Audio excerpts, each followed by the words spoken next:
Hello everyone.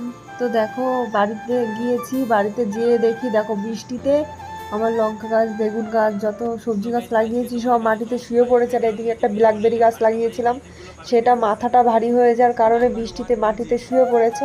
আর গাছ বিক্রি করেছিলাম, সেই গাছের একটা ডাল ভেঙে গাছের উপরে রয়ে গেছিলো, কাঁঠাল গাছে। তো বৃষ্টি হওয়ার কারণে সেই ডালটা পড়েছে সেই গাছের মধ্যেই।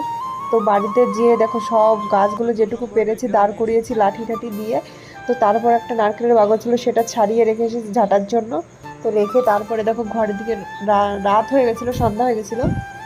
তো তারপরে ঘরেতে যেয়ে দেখি নোংরা হয়ে আছে সব, ঘর বর ভালো করে ঝাড় দিয়ে মুছে টুছে জিনিসপত্র সব যা যা ছিল কুলার টুলার সব মুছে টুছে রেখেছে, ধুলো পড়ে গেছিলো।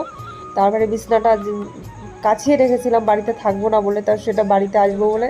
তা যে ছেলেকে নিয়ে আমার একটু কষ্টই হয়ে যায় বলতে গেলে, তার জন্য একদিন আগে যেয়ে আমি ভালো করে পরিষ্কার করে দেখো ঝাঁটফাট দিয়ে বিছনাটা ঠিকঠাক করে রেখেছি। আর এদিকে অনেকগুলো জামা কাপড় ধুতে হবে, গুছিয়ে রেখেছি।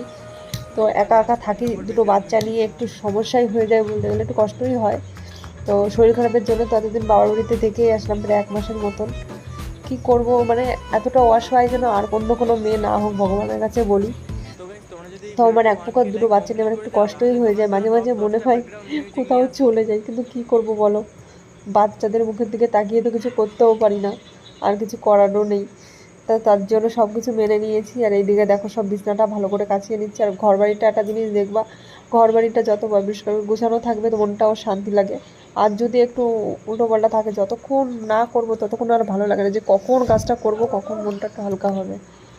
তো যারা বাচ্চা নিয়ে একা থাকো তারাই একমাত্র বলতে পারবে যে কেমন কষ্ট হয় একটা মার তার বাচ্চাদের নিয়ে থাকতে। তো এ কাজবাজ করতে যাই একটু ধুয়ে, এই একটু 19-20 হলেই পড়ে যে হাতে লাগে পায়ে লাগে, এরকম একটা পরিস্থিতি। যতদিন ওরা বড় তো না বাড়ি হবে চলে যাব, ততদিন আমার আর শান্তি নেই। বাড়ি আসবো এইভাবেই রবিবার, ওর চলতে জন্য হবে, কিছু এটুকু করার নেই। গুছিয়ে এগুলো ঠিকঠাক করে রেখে সব তো সব কিছু মেনেই ঠিক নিয়েছি, তো করেছি কী আর করেছি। করবো বলো। তো তারপরে এগুলো দেখো ঘর বাড়ি ধুতে যা যা হবে, গোছানো বাচ্চাগুলো সব জামা গোছানো হয়ে কাপড় গেছে, তো রাত হয়ে গেছে, ঘর এখন মুছবো চলে যাব ভেবেছিলাম। ফুলতলা।